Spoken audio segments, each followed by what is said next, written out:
नमस्कार बच्चों, चलिए हम लेकर आ गए हैं नर्सिंग के कुछ इंपॉर्टेंट क्वेश्चन, जिसमें से जो बच्चे अभी एसआईसी नर्सिंग ऑफिसर्स और आरआरबी का जो नर्सिंग ऑफिसर्स का प्रिपरेशन कर रहे हैं उनके लिए बेस्ट एमसीक्यू रखा। जो इंपॉर्टेंट एमसीक्यू रखे गए हैं इनमें से आप ध्यान दीजिएगा। कम्युनिटी के क्वेश्चन हो गए, इसमें गानी के question, most of the community के ही क्वेश्चन इसमें रखे गए हैं। तो आप लोग इसको अच्छे से देखिएगा, वॉच करिएगा और आगे जो भी अगर जिस भी क्वेश्चन में प्रॉब्लम होगी आप उसको कमेंट्स करके जरूर बताइएगा।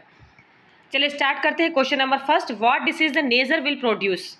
ऐसी कौन सी डिसीज है जिसमें नेजर जो प्रोड्यूस होता है, कौन से डिसीज है? तो नेजर एक सिम्टम होगा तभी तो प्रोड्यूस पूछा जा रहा है। मम्स है, रुबेला है, पोलियो है, मीजल्स है। तो आपको मालूम होना चाहिए कि जो आपका अरबो वायरस से जो आपका बिलोंग करता है, आपका क्या हो गया, आप मम्स डिसीज हो गई जो कि पैरामिक्सो वायरस से कॉज होने वाला डिसीज है। रुबेला डिसीज होगा जिसको जर्मन मीजल्स भी कहते हैं, इसका दूसरा नाम होता है जर्मन मीजल्स। आरएनए ग्रुप के सारे ये वायरस होते हैं, उनसे फैलने वाला जो ये डिसीज है वो क्या होता है आपका रुबेला वायरस, रुबेला डिसीज हो गया। पोलियो जो कि पोलियो वायरस से फैलने वाला डिसीज होता है। और मीजल डिसीज क्या होता है आपका मिक्सो वायरस डिसीज से फैलने वाला आपका मीजल डिसीज हो गया। जिसमें से आपने सुना होगा कि पैरोटिड ग्लैंड्स में जो इन्फेक्शन होता है मम्स के थ्रू होता है, ठीक है। और पोलियो जैसे हो गया, आपने रुबेला देखा, स्किन में रैसेस पड़ते हैं, रेड रैसेस, इसका नाम भी पड़ा है जर्मन मीजल्स। और मीजल्स मतलब कॉप्लिक स्पोर्ट्स पड़ जाते हैं, बाइट और टंग्स वाइटिस स्पोर्ट्स पड़ जाते हैं आपका टंग्स में।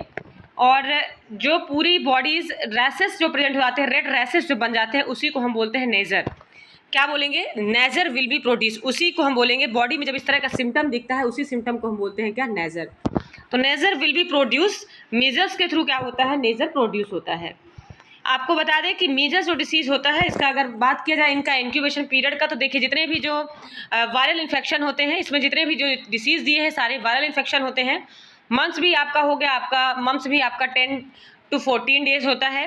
रुबेला भी आपका 10 to 14 डेज हो गया, ठीक है। मोस्ट ऑफ द जो रुबेला होता है, रुबेला इन्फेक्शन होने का चांसेस सबसे ज़्यादा जो फर्स्ट ट्राइमेस्टर्स प्रेग्नेंट वुमेन जो होती है, मदर से बच्चे में ट्रांसफर होता है किसके through? Rubella infection. Rubella infection most of the किस में देखा गया? ट्रांसप्लेसेंटल इन्फेक्शन बोला भी जाता है इसको।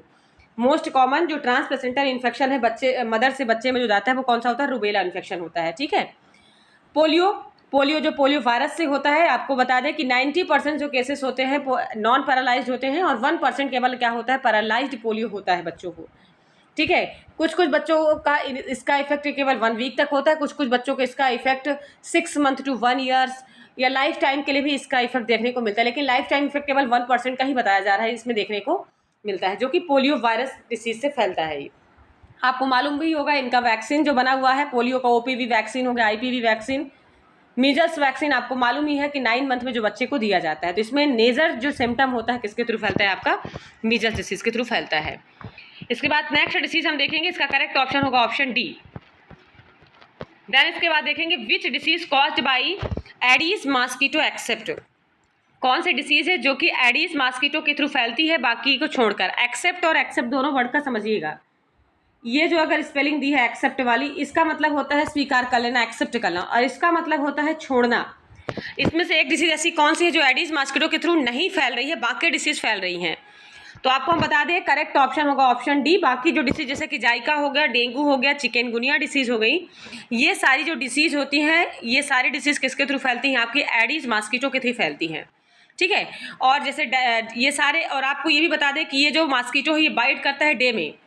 जो डोमेस्टिक एरिया होता है, जो नॉन डोमेस्टिक या डोमेस्टिक एरिया होता है, इसमें से जो ब्रीडिंग होती है मॉस्किटो की, उसके बाद ये डिसीज इन्फेक्टेड एरिया से, जैसे कोई इन्फेक्टेड ह्यूमन है अगर उसको बाइट किया हुआ है, अगर वही मॉस्किटो बाइट करके किसी अदर पर्सन को बाइट करता है, तो इन्फेक्टेड जो मॉस्किटो बाइट करता है तो उसको कौन सी डिसीज फैलती है? आपका जाइका डिसीज, डेंगू और चिकनगुनिया, ठीक है। जाइका वायरस क्या होता है? डेंगू वायरस भी आपका जाइका हो गया। जाइका वायरस भी प्रेजेंट होता है जब किसी भी ह्यूमन पर्सन में, इन्फेक्टेड पर्सन में, जिसको मॉस्किटो क्या करता है? बाइट करता है। जब अदर पर्सन को बाइट करता है तो वो इन्फेक्शन उसका फैलता है। तो जाइका, डेंगू, चिकनगुनिया किसके थ्रू फैलते हैं? आपका एडिस मॉस्किटो के थ्रू फैलता है। टाइफस जो होता है, आपको हम बता दें, एक प्रकार का ये टिक डिसऑर्डर होता है जिसमें स्क्रब टाइफस आपने सुना होगा, हार्ट टिक, सॉफ्ट डिस। तो हार्ट टिक और स्क्रब टाइफस क्या होते हैं? ये एक प्रकार का पैरासाइटिक डिसीज होती हैं, जूनोटिक डिसीज होती हैं सारी, जो कि क्या करती हैं कि बॉडी में चिपकती हैं, ठीक है। बॉडी से ब्लड को सक करती हैं। कौन? आपका typhus disease. Trench fever, Q fever, इससे टाइफस डिसीज से होता है आपका। और स्पेशली रैट बाइट, अगर जो घरों में आपने देखा होगा कि जो रैट होते हैं, इन्फेक्टेड रैट होते हैं, स्पेशली जैसे कि जो खेतों में रहने वाले जो मतलब फार्मर एरिया में जो रहते हैं आपके रैट, वो क्या करते हैं, इन्फेक्शन को लाते हैं घरों में लाकर। अगर किसी भी चीज़ को टच करते हैं, ठीक है, खाने का मटेरियल हो गया या कुछ ऐसा टच करते हैं, तो उसमें स्क्रफ टाइफस जो डिसीज़ देखने को मिली है, इसमें फीवर रहता है, ठीक है। तो ये जो डिसीज़ देखने को, जिसका इन्फेक्शन देखने को मिला, किसके थ्रू फैलता है, रेड बाइट के थ्रू फैलता है। समझ में आया? ठीक है, तो आप जो ये एडीज मॉस्किटो के थ्रू फैलता है, आपका 3 डिसीज होती हैं, बाकी किसको छोड़कर, टाइफस को छोड़कर। इसका करेक्ट ऑप्शन ऑप्शन डी होगा। नेक्स्ट क्वेश्चन हम देखेंगे 17D vaccine. 17D vaccine is given for which of the following disease condition. जो 17D वैक्सीन होती है ये किस डिसीज कंडीशन में दी जाती है? तो आपको बता दें, polio, leprosy, yellow fever, whooping cough. तो पोलियो आपका हो गया, लेप्रोसी हो गया। पोलियो वायरस के लिए तो आपको मैंने बताया था ओपीवी देते हैं। लेप्रोसी के लिए भी आपका माइकोबैक्टीरियम लेप्री के थ्रू क्या होता है, लेप्रोसी डिसीज फैलती है, जो कि लेप्रोसी डिसीज का वैक्सीन नहीं होता है ये। वूपिंग कफ हो गया, ब्रोटेरा पर्टुसिस कहते हैं, जिसमें से आपने डीपीटी पढ़ा होगा, डिप्थीरिया पर्टुसिस और टिटनेस, ठीक है, डिप्थीरिया पर्टुसिस। लेप्रोसी के लिए कोई स्पेसिफिक मतलब बोला जाए वैक्सीन नहीं बनी है, लेकिन इसका शॉर्ट ट्रीटमेंट है, जिसमें से आपने देखा होगा एमडीटी, मल्टी ड्रग थेरेपी जिसमें देते हैं, एमडीटी थेरेपी जो दिया जाता है। और लेप्रोसी की अगर ड्रग आप चॉइस की बात करें तो डेक्सॉन ड्रग से दी जाती है, जो लेप्रोसी में दिया जाता है, ठीक है। और एमडीटी ड्रग जो मल्टी ड्रग थेरेपी किसकी, जो टीबी की ड्रग्स होती है, स्पेशली रिफाम्पिसिन हो गया, स्ट्रेप्टोमाइसिन हो गया, आइसोनियाजाइड ड्रग्स हो गई, तो कई सारी ड्रग्स का कॉम्बिनेशन करके हम इस डिसीज का इफेक्ट कम करने के लिए देते हैं, लेकिन स्पेसिफिक ऐसा कोई वैक्सीन तैयार नहीं है लेप्रोसी के लिए, ठीक है। येलो फीवर, वूपिंग कफ तो ब्रोटेला पर्टुसिस नाम आपने सुना होगा, डीपीटी आपने सुना होगा, डिप्थीरिया पर्टुसिस टिटनेस, जिसमें 3 डिसीज का वैक्सीन दिया गया है। तो जो पर्टुसिस होता है वो वूपिंग कफ के लिए दिया जाता है, ध्यान रखिएगा। तो यहाँ पे जो 17D वैक्सीन होती है, आपको बता दें 17D वैक्सीन का जो दिया गया है इसमें येलो फीवर के लिए दिया जाता है। यह एक प्रकार की लाइव वैक्सीन होती है। और येलो फीवर सभी को मालूम है, येलो फीवर मॉस्किटो बाइट करने से ही फैलता है आपका येलो फीवर। स्पेसिफिक रूप से इसमें जॉइंटिस सिम्टम देखने को मिलता है, तो ये इसलिए बोला गया है येलो फीवर। जॉइंटिस का जो सिम्टम देखना है, बिलिरुबिन का लेवल बढ़ जाता है, इंक्रीज हो जाता है, जिससे जॉइंटिस का सिम्टम देखने को मिलता है, इसलिए येलो फीवर इसको बोला गया है। और इसमें 17D वैक्सीन जो कि सबक्यूटेनियस या IM रूट से इसको दिया जाता है, ठीक है, किसको, येलो फीवर को। चलिए नेक्स्ट क्वेश्चन देखेंगे हम। नोजिया, वॉमिटिंग, हेडेक सब कुछ फील होता है येलो फीवर में, ध्यान रखिएगा इस चीज़ का। इसके बाद नेक्स्ट क्वेश्चन है, बहुत इंपॉर्टेंट क्वेश्चन है, 17D वैक्सीन, ये पूछा भी गया है एग्जाम में। Which disease cause by fungus except. अब इसमें आपको बताना है कि कौन सी डिसीज ऐसी है जो कि फंगस से फैली है, बाकी जो डिसीज है केवल एक को छोड़कर। Scabies, asthma, ringworm, diarrhoea. आपको बता दें कि इसमें से जितनी भी जो डिसीज हैं, स्कैबीज हो गई आपकी, अस्थमा हो गई, रिंगवॉर्म इन्फेक्शन, ये सारे किसके थ्रू फैलते हैं, फंगस के थ्रू। लेकिन जो डायरिया डिसीज होती है, डायरिया डिसीज किसके थ्रू फैलती है, आपको मालूम होना चाहिए, साल्मोनेला टाइफी, अलग अलग बैक्टीरिया, अलग अलग वायरस के थ्रू, अलग अलग पैरासाइट के थ्रू डायरिया डिसीज फैलती है। जैसे कि पी सूप डायरिया हो गया, जो कि टाइफाइड हो गया जिसको हम बोलते हैं, ठीक है। इसके बाद आपका watery diarrhoea, rice stool water होगा, जो कि बैक्टीरिया से फैलता है, विब्रियो कॉलरा के थ्रू फैलता है जो। इसके बाद बात करें हम डिसेंट्री की, जो कि ब्लडी स्टूल पास होता है। तो ये सारे जो डिसीज होती है वो होती है डायरिया, जो कि फंगस इन्फेक्शन से नहीं होता है, आपका बैक्टीरिया वायरस के थ्रू फैलता है आपका डायरिया। तो स्कैबीज और अस्थमा और रिंगवॉर्म इन्फेक्शन किसके थ्रू फैलते हैं, फंगस के थ्रू। इसका करेक्ट ऑप्शन ऑप्शन डी होगा। नेक्स्ट क्वेश्चन हम देखेंगे, विच डिसीज कॉज बाई। ज़्यादातर क्वेश्चन जो कम्युनिटी में पूछे जाते हैं एक को छोड़कर ही पूछा जाता है, ध्यान रखिएगा। इसमें से ज़्यादातर क्वेश्चन इस तरह से बनते हैं। तो which disease cause by bacteria except, ऐसी कौन सी डिसीज है जो बैक्टीरिया से फैलती हैं बाकी एक को छोड़कर। कॉलरा, निमोनिया, लेप्रोसी, कालाजार। तो आपको हम बता दें कि कॉलरा भी आपका विब्रियो कॉलराई नामक बैक्टीरिया से फैलता है। न्यूमोनिया आपका न्यूमोकोकल बैक्टीरिया की वजह से फैलता है। लेप्रोसी माइकोबैक्टीरियम लेप्री के थ्रू फैलता है। इसमें से कालाजार जो है जो कि सैंड फ्लाई के थ्रू फैलता है। इसका करेक्ट ऑप्शन ऑप्शन डी होगा। Phlebotomus sand fly, infected sand fly जो कि बालू मक्खी जिसको हम बोलते हैं, इसके बाइट करने से क्या फैलता है आपका कालाजार। इसका दूसरा नाम होता है लिस्मैनियासिस डिसीज, ध्यान रखना, इसका दूसरा नाम क्या होता है, लिस्मैनियासिस डिसीज। चलिए नेक्स्ट क्वेश्चन हम देखेंगे, which disease cause by virus except, ऐसी कौन सी डिसीज है जो वायरस से फैलती है बाकी को छोड़कर। Chickenpox, polio, mumps, malaria. अभी आगे हम डिस्कशन कर चुके हैं। चिकन पॉक्स जो होता है, केवल चिकन पॉक्स बस नहीं बताया आपको, वारिसेला जोस्टर, एक पढ़ा होगा आपने स्मॉल पॉक्स, एक है चिकन पॉक्स। चिकन पॉक्स हो गया वारिसोला जोस्टर से, और वेरियोला जोस्टर से आपका फैलता है स्मॉल पॉक्स। तो चिकन पॉक्स जो होता है वो आपका 7 to 17 डेज इसका इंक्यूबेशन पीरियड होता है। 21, आप 7 to 21 डेज क्या होता है चिकन पॉक्स का आपका इंक्यूबेशन पीरियड होता है। और जो मतलब बॉडी में क्या होते हैं आपके पैप्यूल्स फॉर्म में जो पिंपल्स बनते हैं, पैप्यूल्स फॉर्म होते हैं, उनमें वाटरी फॉर्म फ्लूइड भरा होता है, ठीक है, और काफ़ी इरिटेशन होता है, समझ में आया। और ये एक प्रकार का वायरल इन्फेक्शन होता है। और पोलियो भी, मैंने अभी पोलियो का डिस्कशन किया था, पोलियो वायरस से फैलता है। मम्स जो होता है मिक्सो वायरस, पैरामिक्सो वायरस से फैलता है। मलेरिया केवल ऐसा है जो कि मॉस्किटो के बाइट करने से फैलता है, तो आपका इसमें से वायरल डिसीज कौन सा नहीं है, मलेरिया नहीं है। चलिए नेक्स्ट क्वेश्चन हम देखेंगे। नेक्स्ट हम देखेंगे when a immunize a child for measles the type of prevention are doing. देखिए इसमें पूछा गया है कि इसमें से ऐसा कौन सा प्रिवेंशन है जो जब बच्चे को हम इम्यूनाइज करते हैं मीजल्स डिसीज के लिए, तो कौन सा प्रिवेंशन कहलाएगा। आपने कम्युनिटी के अंदर पढ़ा होगा प्राइमरी, सेकेंडरी, टर्सरी, प्रिमोडियल, ठीक है, स्पेसिफिक प्रोटेक्शन, इस तरह का आपने प्रिवेंशन पढ़ा होगा। तो यहाँ पे बच्चे को जब हम इम्यूनाइज कर देते हैं तो किस में आएगा, प्राइमरी में आएगा, सेकेंडरी में आएगा, स्पेसिफिक प्रोटेक्शन आएगा, किस में आएगा। तो आपको हम बता दें इम्यूनाइजेशन अगर इसमें सेकेंडरी प्रोटेक्शन प्रिवेंशन दिया होता तो आप सेकेंडरी कर सकते हैं, क्योंकि देखिए बच्चे का एक स्पेसिफिक डिसीज़ के लिए हमको मालूम है कि जैसे कि बीसीजी का वैक्सीन अगर हम लगाते हैं तो वो किसको रोकने के लिए होता है, टीबी डिसीज़ को। तो हमको मालूम है कि डायग्नोज फॉर टीबी के लिए हम ये वैक्सीन लगा रहे हैं, तो मालूम है तो सेकेंडरी प्रिवेंशन में ही जाएगा। लेकिन हम अगर किसी स्पेसिफिक डिसीज़ के लिए लगाए तो अगर स्पेसिफिक प्रोटेक्शन वाला ऑप्शन अगर दिया है तो आपको कौन सा इसका सही लगाना है, बी। इसका करेक्ट ऑप्शन होगा option B, specific protection. Next question हम देखेंगे epidemiological marker hepatitis B is. Hepatitis B S A G, epidemiology सभी को मालूम है जिसमें study of peoples presence of disease. Epidemiology हम किसकी स्टडी करते हैं, जिसमें डिसीज का प्रेजेंस होता है किसी भी पॉपुलेशन एरिया में।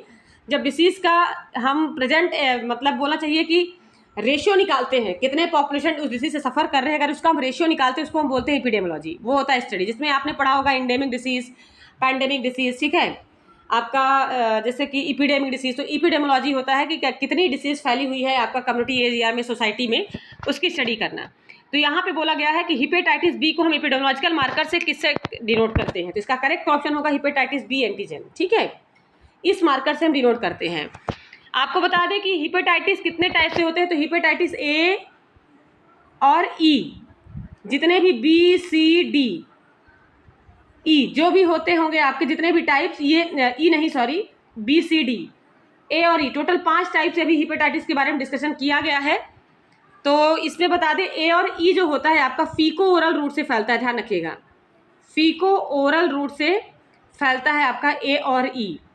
बाकी जो आपके 3 ये बी और सी और डी हिपेटाइटिस होते हैं, किसके थ्रू फैलता है आपका, through the contaminated blood, infected syringe, infected blood, इसके थ्रू फैलता है आपका क्या, हिपेटाइटिस। तो ए और ई ध्यान रखिएगा, ए और ई क्या होता है आपका फीको ओरल रूट, जैसे कि इन्फेक्टेड वाटर हो गया या फीको ओरल रूट के थ्रू क्या होता है, फैलता है ये इन्फेक्शन, तो आपको मालूम होना चाहिए, ठीक है। चलिए इसका करेक्ट ऑप्शन ऑप्शन ए होगा। नेक्स्ट क्वेश्चन हम देखेंगे which is true about BCG vaccine. BCG का फुल फॉर्म सभी को मालूम होगा, बैसिलस कैलामिटी ग्यूरिन वैक्सीन, जो कि टीबी वैक्सीन के लिए, टीबी डिसीज के लिए यूज़ किया जाता है। तो इसका पूछा जा रहा है कि क्या सही है इसके लिए, क्या डिस्टिल वाटर यूज़ किया जाता है डायल्यूट के लिए, site for injection is clean with spirit से क्लीन करते हैं क्या, मोन्टेक्स टेस्ट पॉजिटिव 6 वीक के लिए, who recommended Danish 1331 for vaccine production. तो आपको हम बता दें कि बीसीजी वैक्सीन कभी डिस्टिल वाटर से डायल्यूट नहीं किया जाता है, वो एनएस से डायल्यूट किया जाता है, नॉर्मल सलाइन से, ठीक है। और इसका जो सही पॉइंट है, इसका सही पॉइंट है option D, who recommended Danish 1334। जो स्टेनिंग यूज़ की जाती है बीसीजी वैक्सीन में वो कौन सी होती है आपके, डैनिश 3031 यूज़ किया जाता है वैक्सीन प्रोडक्शन में। समझ में आया, ये इसके लिए सही आंसर दिया गया है बीसीजी के लिए, इसका करेक्ट ऑप्शन ऑप्शन डी होगा। नेक्स्ट क्वेश्चन हम देखेंगे, birth rate is high and death rate is declining, the country will be in which stage of demographic cycle. अब इसमें पूछा जा रहा है डेमोग्राफिक साइकिल। सबसे पहले तो आपको डेमोग्राफिक साइकिल के बारे में मालूम होना चाहिए। डेमोग्राफी होता क्या है, तो डेमो यानी पर्सन होता है, ग्राफिकल स्टडी यानी होता है कि किसी भी पर्सन का ग्राफिकल स्टेज, जब आप रेस, सेक्स रेशियो ये सब देखते हो, किसका वैल्यूएशन निकालने के लिए, बर्थ रेट, डेथ रेट, ये सब कुछ जानने के लिए आप क्या करते हो, डेमोग्राफिक स्टडी करते हो। तो यहाँ पे पूछा जा रहा है कि अगर बर्थ रेट हाई है और डेथ रेट अगर कम है, डिक्लाइनिंग है पूरी तरह से, ठीक है, पूरी तरह से डिक्लाइनिंग है, डैमेज है पूरी तरह से, तो कंट्री में ऐसा कौन सा स्टेज बताया गया है? तो आपको हम आपके नॉलेज के लिए बता देते हैं कि 4 प्रकार के स्टेज होते हैं, जिसमें से आपका सबसे पहला होता है हाई स्टेशनरी। सबसे पहला फर्स्ट स्टेज को हम बोलते हैं हाई स्टेशनरी। सेकंड वाला होता है आपका अर्ली स्टेज। इसके बाद थर्ड जो होता है आपका late stationary, late early, high stationary, early expanding आपका होगा, फिर लेट एक्सपेंडिंग, ये एक्सपेंडिंग होगा, ध्यान रखिएगा, EXPAND होगा, ठीक है। अर्ली एक्सपेंडिंग EX होगा, अर्ली एक्सपेंडिंग, लेट एक्सपेंडिंग, अभी ऑप्शन में दिया है मैं आपको दिखाती हूँ, लेट एक्सपेंडिंग, और लास्ट वाला आपका दिया हुआ है लो स्टेशनरी। अब हम इनका मीनिंग आपको चारों का बताते हैं। आपको हम बताएं, इसमें हाई स्टेशनरी यहाँ पे होता है हाई बर्थ रेट और हाई डेथ रेट, तो इससे क्या होता है, पॉपुलेशन इंक्रीज रहेगी, ठीक है। देन इसके बाद आपका इसमें बोला जा रहा है कि जो बर्थ रेट हाई और डेथ रेट अगर डिक्लाइनिंग है तो इसमें कौन सा होगा, तो इसका करेक्ट ऑप्शन होगा, देखिए ऑप्शन सी। अगर बर्थ रेट आपका क्या है, हाई है, क्वेश्चन पढ़िएगा, बर्थ रेट अगर हाई है और डेथ रेट क्या है, कम है, तो कौन सा होगा, अर्ली एक्सपेंडिंग। कौन सा इसका सही ऑप्शन होगा, ऑप्शन सी। आपको बता दें इस क्वेश्चन का जो आंसर है वो क्या होगा, अर्ली। लेकिन वहां पे अगर बता देता कि डेथ रेट हाई और बर्थ रेट डिक्लाइनिंग, आपका क्या हो जाता, बर्थ रेट डिक्लाइनिंग और डेथ रेट हाई हो जाता, तो इससे क्या होगा, पॉपुलेशन संख्या क्या हो जाएगी, बहुत कम हो जाएगी, तो वो लेट एक्सपेंडिंग में आता, उसका ऑप्शन हो जाता है लेट एक्सपेंडिंग। लो मतलब होता है लो बर्थ रेट और लो डेथ रेट, दोनों ही लो है तो पॉपुलेशन एक एवरेज में रहेगी, ठीक है। समझ में आया आपको? तो ये होते हैं 4 टाइप्स के स्टेज, जिसमें से आपका क्वेश्चन पूछा गया कि बर्थ रेट अगर हाई है और डिक्लाइनिंग डेथ रेट है तो अर्ली एक्सपेंडिंग होगा, अगर डेथ रेट डिक्लाइनिंग है तो अर्ली एक्सपेंडिंग होगा, और बर्थ रेट अगर डिक्लाइनिंग है, समझ में आया, बर्थ रेट अगर डिक्लाइनिंग है और आपका अगर डेथ रेट हाई है तो वो जाएगा किसमें, लेट एक्सपेंडिंग में, तो इसका करेक्ट ऑप्शन होगा अर्ली एक्सपेंडिंग। ध्यान रखिएगा, ये डेमोग्राफिक स्टेज है, जब आप अच्छे से इनको रीड करोगे तभी आपको याद रहेगा ये। अब इसके बाद हम देखते हैं, तो समझ में आ गया होगा अर्ली एक्सपेंडिंग के बारे में ना, कि अर्ली एक्सपेंडिंग में ध्यान रखिएगा, अर्ली आप देखिए ऐसे मत पढ़िएगा, आपको मैं एक बार बता दूं, अर्ली आपको थोड़ा सा कॉम्बिनेशन करके बता देती हूँ तो आपको इजली याद रहेगा। अर्ली, अर्ली डिक्लाइनिंग, डिक्लाइनिंग, ठीक है, लाइनिंग से बाहर हो गया, अर्ली LY दिया है, लाइनिंग से जो बाहर हो गया, डिक्लाइनिंग हो गया, कौन सा, डेथ। जब आपने सेकंड पार्ट में अर्ली डिक्लाइनिंग हो गया, डेथ क्या हो गया, डिक्लाइनिंग डेथ हो गया, वो अर्ली में जाएगा। बर्थ जब डिक्लाइनिंग जाएगा, किस में, बर्थ अगर डिक्लाइनिंग में जाएगा, अब आप बर्थ का कैसे डिनोट करोगे, लेट बर्थ, बर्थ पूरी तरह से क्या हो गया, लेट गया, मतलब जन्म हुआ ही नहीं, लेट जन्म हुआ उसका, तो पूरी तरह से क्या हो गया, डिक्लाइनिंग हो गया। ध्यान रखिएगा, बर्थ अगर लेट हुआ तो डिक्लाइनिंग हो गया, ठीक है, बर्थ अगर लेट हुआ तो डिक्लाइनिंग हुआ, तो लेट एक्सपेंडिंग में चला गया बर्थ लेट होने की वजह से, और डेथ ही डिक्लाइनिंग हो गया, डेथ ही डिक्लाइनिंग हो गया, आपका डिक्लाइनिंग किस में हुआ, अर्ली ही डेथ हो गई, अर्ली डेथ डिक्लाइनिंग हो गई, तो किस में चला गया, अर्ली एक्सपेंडिंग में। समझ में आया, जल्दी ही मौत हो गई, मौत जल्दी हुई, वो अर्ली डिक्लाइनिंग में जाएगा, डेथ में। लेट बर्थ हुआ, बर्थ वाले में डिक्लाइनिंग चली जाएगी। तो आपको मैं एक कॉम्बिनेशन बता रही हूँ, इस कॉम्बिनेशन से आप पढ़ोगे तो आपको याद रहेगा पॉइंट, इसलिए इसका कॉम्बिनेशन मैं बता रही हूँ आपको, ठीक है। चलिए नेक्स्ट देखते हैं question. Nursing officer is a given coffee field vaccines against the, देखिए यहाँ पे कुछ क्वेश्चन प्रिंट मुझे लग रहा है कि मिस्टेक है, लेकिन फिर भी क्वेश्चन को समझाने की कोशिश मैं करूंगी कि नर्सिंग ऑफिसर अगर मान लीजिए वैक्सीन दे रही है, कोविड वैक्सीन, ठीक है, कोविड फील्ड में वैक्सीन अगर दे रही है कोविड-19 के अगेंस्ट में, तो ऐसा उसमें जो वैक्सीन का रिकॉम्बिनेशन है, कौन सा वैक्सीनेशन हम देंगे, किस वायरस के रिकॉम्बिनेंट में, ठीक है, तो कोरोना वायरस के, एडिनो वायरस के, राइबो वायरस के, पैरामिक्सो वायरस के। तो आपको बता दें हम, राइबो वायरस हो गया, कोरोना वायरस कोविड-19 के लिए देते हैं, पैरामिक्सो वायरस जो होता है वो मीजल्स के लिए दिया जाता है। यहाँ पे जो होता है आपका रिकॉम्बिनेंट कोविड-19 के लिए, तो वो होता है एडिनो वायरस। कौन सा होता है आपका, इसका करेक्ट ऑप्शन ऑप्शन बी होगा, एडिनो वायरस देते हैं, वैक्सीन में कंबाइन रहता है, देते नहीं, वैक्सीन में कंबाइन। इसके बाद देखिए फिर से यही क्वेश्चन आ गया, काला आजार इज ट्रांसमिटेड बाई, तो अभी आपको हम बता दें कि जो आपने पढ़ा माइस, जैसे कि जो टाइफस हो गया, स्क्रब टाइफस, आपका माइस के थ्रू ये टसी हो गया, जैसे कि आपने देखा कि जो रैट बाइट होते हैं या तो फिर जू वगैरह जो होती हैं, इनकी वजह से क्या होता है आपका टाइफस डिसीज़ वगैरह होता है। और एडीज मॉस्किटो के थ्रू भी आपको मैंने बताया कि जाइका हो गया आपका, ठीक है, जापानी इंसेफेलाइटिस हो गया आपका, और आपका चिकनगुनिया हो गया, येलो फीवर हो गया, ये सब मॉस्किटो के बाइट करने से फैलते हैं। बाकी जो सैंड फ्लाई होता है वो सैंड फ्लाई के बाइट करने से क्या फैलता है आपका कालाजार, जिसको हम बोलते हैं लिस्मानियासिस डिसीज़। ठीक है, चलिए नेक्स्ट क्वेश्चन हम देखेंगे। PSC under public health care system in India was introduce result recommendation bye. Primary health centre जो है किसके पब्लिक हेल्थ केयर के लिए जो बनाया गया था, इंट्रोड्यूस किया गया था, कौन सी कमेटी के अंदर रखा गया था? तो मुदलियार कमेटी जो कि सेकंड कमेटी होती है, 1962 में क्या किया गया था, लॉन्च किया गया था। और करतार सिंह कमेटी जो कि 1973 में क्या किया गया था, लॉन्च किया गया था आपका।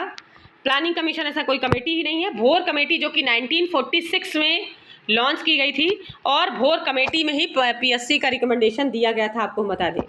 ऑप्शन डी, PSC का जो रिकमेंडेशन दिया गया था किसमें दिया गया था, भोर कमेटी के अंडर में। इसका करेक्ट ऑप्शन डी होगा, ध्यान रखिएगा। डेवलपमेंट कमेटी इसको बोला गया है।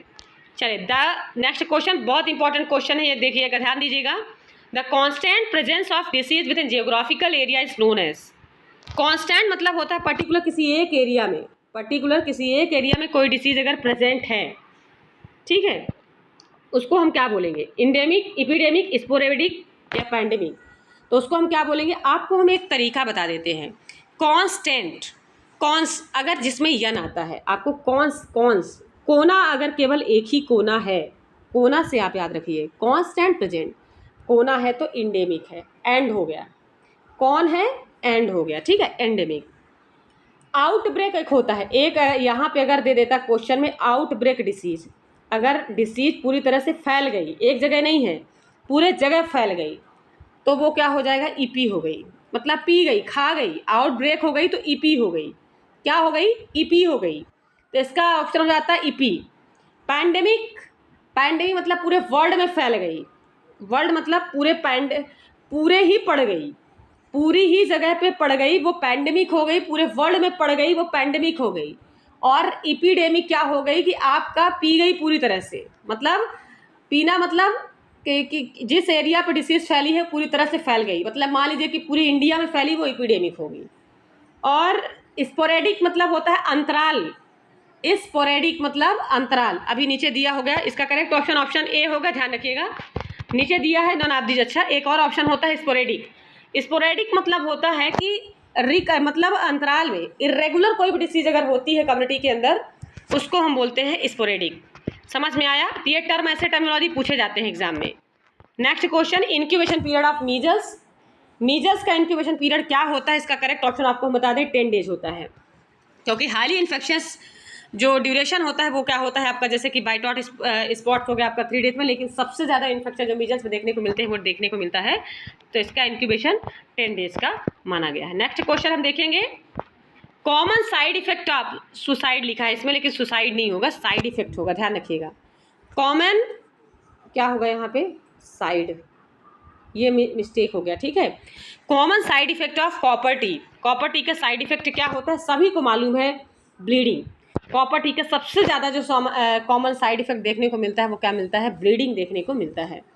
साइड और कॉपर टी के बारे में सभी को मालूम होगा। आपको बता दें कि टोटल 3rd जनरेशन की कॉपर टी आती है, एक होती है first generation copper T, second generation copper T और third generation. First generation copper T जो कि नॉन हार्मोनिक, नॉन मेडिकेटेड और नॉन मेटेलिक होती है।